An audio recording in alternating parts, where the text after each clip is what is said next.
which you can contextualize, which you can actually identify with what you already have. So that is the second thing. There is not enough meaning, and we try to find meaning between various discrete pieces of information which is reaching us. And most of the times, this is another issue. We have to take decisions very fast. What we are going to do to this particular patient who has come with shock, what we are going to do with this particular information and how we are going to act upon it is another major issue. So the need to meander and then think about it and reflect sometimes is pushed because you are rushed for time. So that is another issue. And since I showed you the first slide, right, there is so much of information. How much can we remember? The active human brain can keep in the short-term memory only 40 pieces of information actively, which you can do. Like if I tell you to remember phone numbers, maybe you will remember for 2 minutes when you are just trying to read that number and type it in. But it cannot be there. So the best way for information to be there for retrieval is that it has to go into long-term memory. So what is that I need to keep in my short-term memory? What is that I need to push it into long-term memory is another very interesting area of cognitive science and research. So these are the basic problems we have with information processing. So how do we deal with this? How do we deal with this is again an anthropology, evolutionary mechanism. Human beings have been surviving based on environmental data, based on studying the other peoples, based on past experiences. So we put all these together to try and come to some meaningful conclusion of what we see in front of us, right? So this is what it is. When there is so much of information overload, we actively try and filter it out. We actually, what we call as single-mindedness or single point of truth. We try and filter out lot of extraneous data so that we will look at only one thing. But when there is so much of information overload, sometimes the noise overrides the signal, and instead of picking up the signal, we tend to pick up the noise. So that is major issue, right? There is lack of meaning. I said that we want to connect the dots, but there is a lot of gap, silence. It is not only in the information we receive, there is a lot of gap in our memory, our brains also. So when there is a lot of lack of meaning, we try to fill in the gap. So we try to find some story, we try to find some connection which kind of makes sense to us. So that is the second thing. And when we actually think, no, most of the times we want to take decisions fast. We want to see that what we do really matters, and it is in time, just in time kind of things. So sometimes we start jumping into conclusions. So whatever signals we have got, so the stories we have tried to build up, they become our decisions. Okay, based on this previously what I have had, so I'm going to go ahead and do this particular thing this way. I'm going to take this particular decision for this particular patient. So that is the next one. And we try to remember only the important bits, or what we conceived, the perceived importance, the so-called perceived importance is what we try to remember. So this is the problem with information overload, which we all face, right? With irrespective of what field we are in or what we are looking at, this is something which we all try to face. So how does information processing occur in the brain? And this is through this model of which was proposed by social scientist Roger Marsh. He talked about what is called as a knowledge funnel. So you have a lot of pieces of discrete information which is available. The brain tries to find some patterns, pattern recognition, what is called as sense making. Can I look at these pieces of discrete information and try to find some kind of connection to that? Can I have a rule of thumb? Okay, that is the heuristic which we develop. And can I simplify it so that I can come into an algorithmic approach? So this is how the knowledge which is there, or the data which is there in vast numbers, get filtered into actionable items which you can use for your everyday practice. So this is actually a very nice research. This person is an educational psychologist. He, along with his friend, came up with this theory in 1972. And then they got Nobel Prize for this in the year 2009. So they came up with how the human brain approaches complex problems, and they said that there are two ways in which we are thinking, right? The first one is the systems thinking. This is for very rapid decisions. It's instinctive. doesn't require much effort, and it is automatic. Suppose, let's say if you are driving, okay, and you want to avoid some oncoming vehicle. So you immediately turn to the left. Okay, that is an automatic process. Your brain doesn't think, it just does what it has been programmed to do, right? If I'm walking here, then I will not be thinking about where I'm going to put the next step. So it is automatic process. So many things which we do in life is all these systems one tinkering. We try and do it instinctively based on our previous experiences, and it is usually, there is no sense of voluntary control. It actually acts, you can't really think about how you are going to do, unless like you are going to walk in a very uneven surface, or you are going hiking in a mountain. You don't think about walking as a process, right? So you are trying to do that. So this is the thing which we normally use for 90% of, I don't know whose is this. So this is how, I think that is Dean's phone, it has to go back. So this is how most of the times we look at decision making processes in everyday life. So how does this apply in medicine? Actually, we use this toolbox of heuristics, right?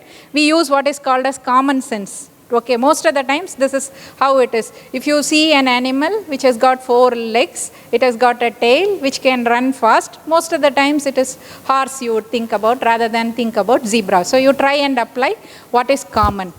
You will also do profiling, right? Somebody who is coming with a suit, has a tie, carries a briefcase, and then walks into the bank, you would think that he is an official with the bank. You won't think of him like a school teacher who is going to the bank. So we have this mental profiling, and we do that same thing, right? A 15-year-old who comes with right iliac fossa pain, which started in the periumbilical region, you profile it as an acute appendicitis unless proven otherwise. So that is what you do. Then we have what is called as the rules of thumbs, which is applicable, right? If 90% of the time this works, it should work on this point of time also. We make educated guesses. This is highly probable given the given clinical scenario or given the piece of information. We also stereotype, right? This is likely. Third year PGs have to attend this class. Most of them will come only when you put repeated messages. So we try and stereotype those things. So this is how we try and make sense. This is an adaptive toolbox which has evolved with evolutionary process in decision making, right? So in clinical medicine you would recognize, no, if she looks like my Aunt May, speaks like my Aunt May, she is likely to be my Aunt May. So that is something which we do. We do what is called as illness scripts, right? So this is the common presentation of this particular condition, unless proven otherwise. We will try and identify one good reason, okay? If it is an ST elevation in a 50-year-old man with a chest pain, I would rather think about an acute MI than any other conditions, repolarization defects. I may not be thinking about that. So you try and look at one good reason. You try and tally the data and see what you think is what is matching with what the data is going to tell you. And then what is the first piece of information I had? How does it match with what information is coming later on? So we try to anchor to the first piece of information. We also adjust our thinking process as we go along. So these are all the coping mechanisms or the survival tricks which experienced clinicians or most of us use when we are trying to make patient management decisions, right? So heuristics are helpful in a big way when we actually want to think about how we practice medicine or how we come to decisions. So this is what it is. So pattern recognition, intuitive thinking, I'd say, okay, this is a blue bird, likely to be a blue jay. It works most of the times, 90% of the times. But when you are encountered with problems or new findings, probably this is where you end up with problems. And this is another interesting study I picked up, okay. What they did was, they picked up in a rural Michigan hospital, somebody who comes with a chest pain, a 60-year-old man with an underlying diabetes mellitus and hypertension. He comes with chest pain. How many times it is likely to be acute MI? They tried to find out physician's response, like whether this patient needs to be admitted to an ICU care or not. Okay, and this is what they did. When they found out how physicians interpreted this data, and in the x-axis you have the false positives. That means patient doesn't require an admission but ended up getting admission. In the y-axis you have the sensitivity. That means he has an acute MI, he needs to go to the ICU. So when you found that physicians are both highly positive as well as sensitivity is there. So that means what? Many of the patients who didn't require ICU ended up in the ICU, but many patients who had chest pain also ended up in the ICU. So this resulted in overcrowding of the ICUs and coming down eventually on the quality of care. Okay, so this is the first piece of evidence they did. Then what they did was, they tried to do what is called as an heart disease predictive instruments. They put up 35 questions. It is something like what AI is trying to do. So this is basically a questionnaire. Keep on answering this question, whether this criteria is satisfied or not. This particular instrument had 39 pieces of data, and they tried to find out whether it increases the sensitivity, at the same time decreases the false positivity rate. And when they found out, if depending upon whether the help was available to navigate this instrument. So this was all over the place, right? Left to themselves, people were not able to comply with the instrument and their results were much poorer. But sometimes when help was available, they were actually having much better rates also. So that is how this worked, trying to have very information hungry protocols or instruments. Then they did what is called as a fast and frugal tree. They tried to find out only critical elements which will decide whether the patient has to go to ICU or not. One was an ST segment change, the other one was chest pain, which was the chief complaint, and any other factor, okay, with underlying disease, STT changes, etc., which will determine whether the patient goes to coronary care tree. So only 3 critical decision algorithms or branchings were there in the tree, and they tried to find out what they did. And they found that this worked much better, right? It was quite highly sensitive, but it brought down the false positive rate. So heuristics in medicine are the way we live. Like if I have to analyze critically every single piece of information when I sit in the OPD and see 20 patients, 30 patients at a time, it is quite difficult. So that is what is the message which goes. So the good of heuristics is what it is. But they are also fallible. Why? Because a lot of unconscious errors can creep in, what the so-called cognitive errors. And that is mainly because brain tries to simplify the information based on your prior experience, right? And this can cause errors in thought processes. Let us see some examples of this. The errors can be in the way with the content is presented also. So what do we see here? Whatever is the first piece of information you receive about a particular topic and the way it is projected, okay? Is it recent, frequent? Is it very vivid? Okay, is it very imaginative? Then the brain tries to fixate on that. When the Jaws movie came, most of the beaches got deserted because everybody thought that shark will come and affect them. So it was a very, very vivid presentation. It affected the way in which people perceived the shark bite as a risk while going to beach.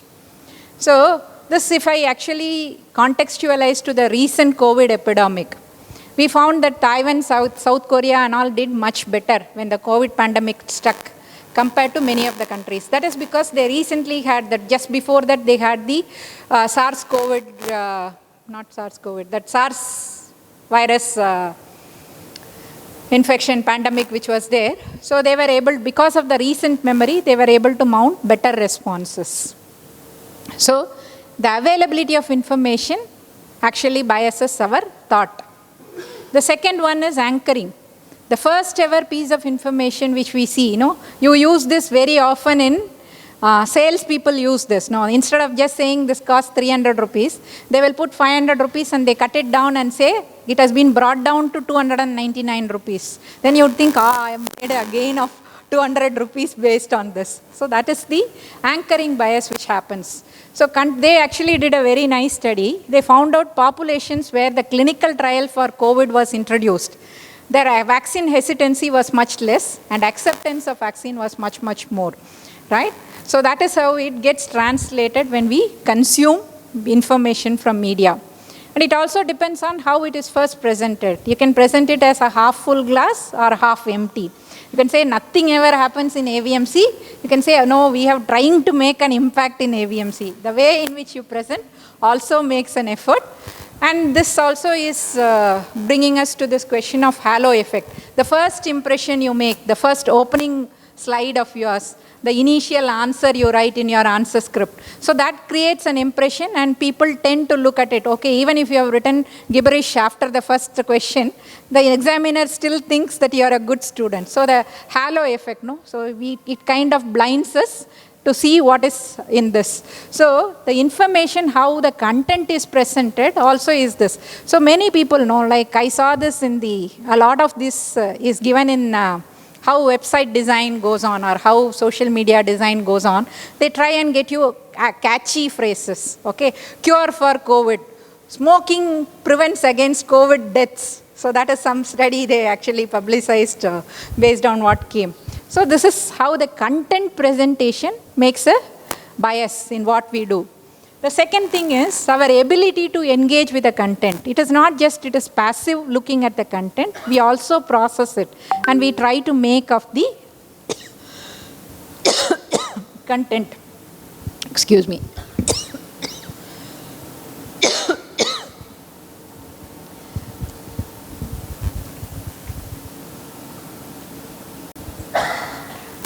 So how do we engage with the content? We try and look for things which already subscribe to our beliefs. If I already believe that Kabasura Kudi Neer is very good for COVID, then I will actually look for evidence which says Kabasura Kudi Neer is good for COVID. When we sit through the IRC for the PG dissertation protocols, we'll find that most of them are already convinced that this is the thing which is going to, that research is totally redundant because they are already convinced that their topic or their research finding is the one which is going to happen. So confirmation bias. So we try and look for evidence which supports what we think, right? The second one is we try to think of it as false consensus. Whatever I am believing, whole world believes. From 99% of the population also believes that this is what happens. So you try to think of that as a crowd, this thing. This I already told you about the shark ones, no? Representative heuristic. We try to look at the probability of things occurring. Okay, during COVID, for COVID being a terrorist attack was such a low probability, but people believed in it much more. The fact that you can get infected if you don't follow social precaution norms was very, very high probability. But people had so much resistance wearing mask. So the brain looks at it like this. We try to have a stereotyping or representativeness when we try to assess the probability of things happening. So that is what, again, is a subconscious bias which comes in the way when we look at the data. Then we have what is called as the bandwagon effect. Everybody is doing, so it should be right, so we should also try and do it that way. And this also brings the thing of what is called as a group think. Okay, because everyone does. This is a very nice experiment which they did. They actually made people to stand facing the opposite side in the lift. And whoever got into the lift were still trying to do, because everybody gets pulled into that. Because as human beings, we are social animals, right? We want to follow the crowd. We want to be part of some group. So group think also becomes an issue when we try to do. You might be thinking it is bad. I know it is bad, but the rest of the HODs agree with it. So I also will go with this particular thing instead of standing out. And this is another very interesting thing I think Dr. Arjun has taught us. There is only one test in the entire history of human diseases which has got 100% positive predictive value and 100% negative predictive value, 100% sensitivity and specificity. That is this hindsight. Okay, retrospectoscope. If you go through the retrospectoscope, oh, I knew this long back. I knew this is what is going to happen, right? I said this is what will happen. This we do, all of us do to some extent or not. So hindsight bias also creeps in when we do this. And another very interesting thing is what is called as the Kruger-Dunning effect. The Kruger-Dunning effect looks at, this is another Nobel Prize winning psychology experiments. They looked at people, their level of competence, and what is their self-confidence level or ability to self-assess regarding their own capacities. So they found that people who were in the lower end of the spectrum, who were low competence, but they had very high degree of self-assessment. They thought that they knew everything. Whereas the people who were in the other end of the spectrum, who were highly competent, always tried to underestimate. I think I can do it. Most of the times it is possible. So this is how Kruger-Dunning effect can actually come in that. The lesser qualified we are, the lesser we know about the topic, the more we tend to talk about it, right? And there is called as this bias blind spot. That means I'm aware of what others are making, the self-awareness bias, okay? I don't know what mistakes I am making unless I get a focused feedback or until I get burnt or until somebody points it out. But I'm aware of what is happening with everybody else. Okay, the rest of the world is all crooked, only I am the best person. So that's something which actually happens. And the conspiracy theories, so many things we saw during this. And the main purpose of WhatsApp to exist is to perpetuate these theories. That's what I feel. The clustering of illusions, trying to see patterns when none exists, right? This is what China's way to ensure that they capture the world economy. This to wipe out 50% of the population. Things like that which also happens. So all these things are the way in which we process the information. Then this is called as the sunken cost fallacy. I have already invested, I have already believed on this, I have already done so much of this work, now why let it go? Okay, when the right option for you or the logical thing for you will be to let it go. So this is another thing, trying to persist just because you have done it, you have started it, and you feel that you have invested a lot of time in this. So these are the ways in which we do. Okay, then that brings us the question of what is the logical fallacy? These are all biases. Biases are mostly subconscious. Okay, it is not something which we actively do, but it is the way in which the brain is thinking. Whereas logical fallacies are problems which occurs when we actually look at the information itself. Like we had an example of logical fallacy. There was some issue which we were discussing with regard to student hostels and why we don't have sufficient accommodations and how we are going to do that.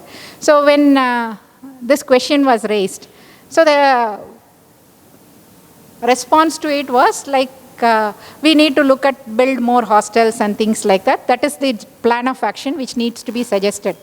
So people actually ask the other way around.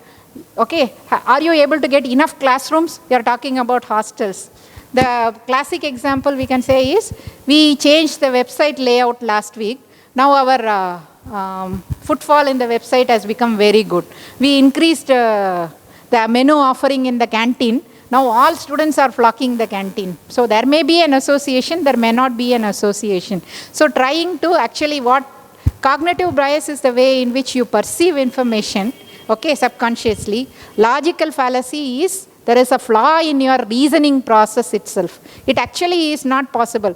Like if you take a thumbprint and see if you can detect asthma, right? So that is the logical fallacy which you are trying to look at it. So we need to try and separate what is a unconscious bias from what is the logical fallacy. We have to check what premise or what is the basis of our argument. So these are some of them, right? So suppose you question something, you play a devil's advocate. The best way to ask is, who are you to ask this question, right? Attack the person who is talking rather than the argument you do. Or try and dumb it down so much. Like Einstein said, no, we have to make things simple, not simpler. So we have to actually make things, you try and grip any straw you can get, present a very distorted version of your opponent's argument. You dumb it down so much that there is nothing left in that argument, right? We see this again during research projects. And this is also called as a slippery slope. So a single event which has had the butterfly effect, no, that is the common thing. Something unconnected happened, that's why the whole world collapsed. So these are some of the common logical fallacies. So now let's see, like we have seen all these fallacies, we have seen all these biases. Is there a way to identify them? Is there a way that we can safeguard against this? So that is how I'm going to close this particular talk. So what are the signs of cognitive bias? We pay attention only to things which confirm to our opinion. If you consistently are doing it, then you'll have to check where you are standing. Am I doing this particular thing? That is your checklist. Assuming that what you are proposing, everybody else is also in the same boat with you. So you need to check that. Learning very little about some topic and trying to present yourself as master. I know everything to know about this particular topic just because I have read 2 articles about it. So these are the signs that cognitive bias is affecting your thinking process. So how do we overcome this? So we can actually think blue color bird, blue jay. But if you get an yellow color bird, instead of a long bird, it is a short stumpy bird, what would you do, right? So there you need to think about analytical thinking, calibrate with what information you have and come to a decision. So what is called as the systems 2 thinking, or what we try to call as a critical thinking. So which is a much slower, deliberate process. We should not mindlessly consume all the information, but try to make sense of that information. So that requires a time. You can't be rushing through what you are trying to do. When you want to do complex decisions, you need to do them in a conscious and effortful way. For learning to be effective, it has to be effortful. You have to put in some effort, you have to try and make sense of it, then it sticks with you. Otherwise, learning doesn't stick. And it has to be a deliberate process and logical, right? So this takes a lot of time, like trying to climb a mountain for the first time, right? So it has to be a conscious effort rather than just walking in the floor like this. So the type 1 thinking is green thinking, instinctive, automatic, spontaneous, and conscious. Whereas the red thinking, which is the systems 2 approach, is higher order thinking, thinking which analyzes and improves your green thinking process. So if you see how most of the surgeons are people who do a lot of procedural skills, musicians, you take any of the people who are performing, a lot of those steps in the surgery, we try and do it in step 1 way. But there are certain critical steps. So you need to think about that and do it in the step 2 way. So that is the easiest example you can actually think about system 1 and system 2. So critical thinking is the ability to think very clearly, rationally, trying to understand what is the logical connection which exists between the pieces of information. With this given data, does it match with what I have found in the history and examination of this patient? Does it really make sense to make the diagnosis? Just because it is the first diagnosis which popped in my mind, is it the correct diagnosis, is what we have to ask ourselves. So it is the ability to reason and being an active seeker for information rather than passively getting whatever is coming to you. So that is very, very important. So what does a critical thinker ask? He is going to ask, do I have all the data to make this decision? What is happening here, right? Is this patient presenting with hypotension and shock, right? Is this the only information I have, or do I have any other information which is going to cloud my judgment? Why is seeking this information very important? And what is that I'm not seeing? What is the important critical piece in the puzzle which is missing? So I need to look at that. How do I know that I'm looking at this useful piece of information or not? I also look at who is saying it and what else is there. What else will happen because of this? So critical thinking is a process of asking all these questions and see if you can connect the dots in a logical and sequential manner. So that is what critical thinking is all about. It is about having a healthy dose of skepticism when you are processing information or looking at data, examining your premises and assumptions, challenging your reasoning process, and uncovering if you have any of the biases present. It is not just memorizing. If you memorize an algorithm, it is not going to help you when you are applying it in patient care. It is not following the entire group blindly. It is not blind acceptance of authority. There's one more type of bias which is called as authoritarian bias. I deliberately avoided this in that particular talk. And also believing stereotypes. Okay, fellow who comes in a suit to the bank might even be a school teacher who is going to build his own school and asking for 10 lakh rupees loan. So we can't assume that he is only a banker. So this is what we need to do. So uncovering our biases should be involving us to involve in critical thinking or step 2 thinking process much more. So why do we need to think critically? We need to find the link between ideas. What is the importance of relevance of data to what we are dealing with? Recognize and build our own arguments, right? And also we need to appraise our arguments whether they fit into the bill. Identify what are the inconsistencies and errors which are there in our reasoning process. Reflect on our own assumptions. That's a very, very important skill, metacognition. Where do we stand and where do we want to go? And most importantly, approach problems in a consistent and systematic way. So that is the need for actually looking at all these things in a thing. So to summarize, the take home is there are a lot of biases, unconscious biases and fallacies which can creep in when we look at information. That can be because of our human mind's power itself. We might have individual motives. We might be actually pressurized by the group, social pressures, and we might also be resorting to mental shortcuts or heuristics. And emotions also can affect the way in which we can sometimes take decisions. So how to overcome this? If it is regarding content, see where the content is coming from. What is the reliability of the source? Can I cross-check this content from other sources? Can I get involved in discussions without biased moderation? No? That means Arnold Goswami is not allowed inside that particular hall, right? So how do you challenge your own bias? You need to be aware that bias can creep into decisions. That's the most important thing when we are looking at it. Factors which can influence your decision. Am I being that sometimes when the resuscitation is going on, we need a leader who can step back and observe what is going on, because it might be a child, it might be a pregnant woman. A lot of things emotions can override at that particular point of time. So step back is a very, very important thing. You need to reflect on what you have learned from the past and see how you can apply that particular knowledge to the current situation. Sometimes it helps to think aloud. Okay, you stop and then you say, this is what we have done. Okay, 1 minute pause. We had a very nice lecture by Dr. Vinayaka. He was talking about every time we talk about leadership in situations. It's not only leadership which counts, it is the followership. Whether you are able to follow what is being told is also what is there. So thinking aloud with your group actually helps. Asking multiple perspectives, asking for opinion from your team also helps in decision making.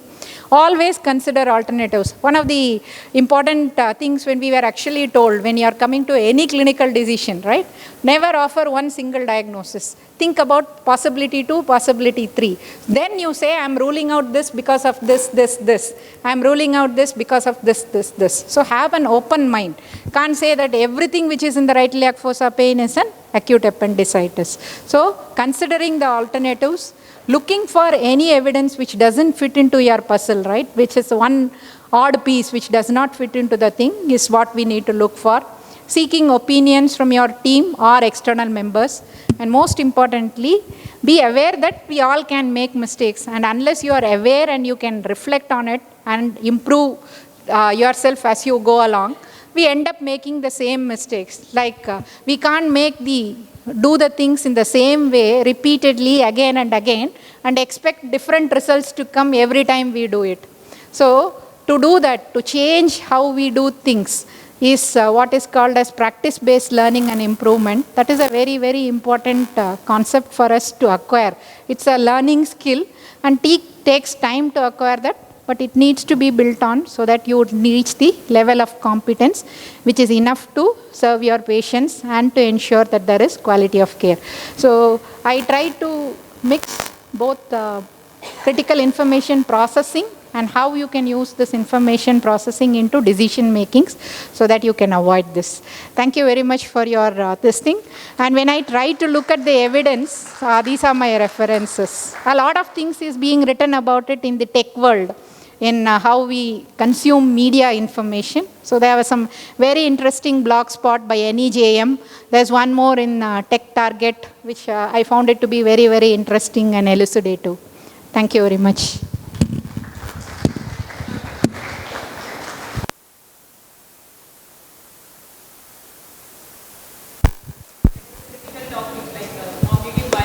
Brilliant. Only one word. Absolutely brilliant. You really, really have.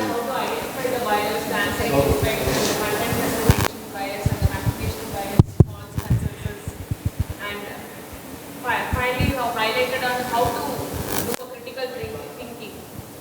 Now the session is open for discussion. Any queries from the audience?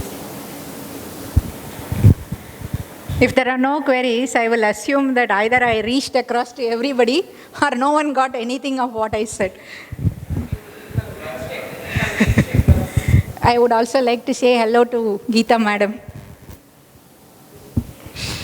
Okay. Now we have the next session by Dr. Anjan Rajagopalan. Thank you, Deepa. Thank you, ma'am.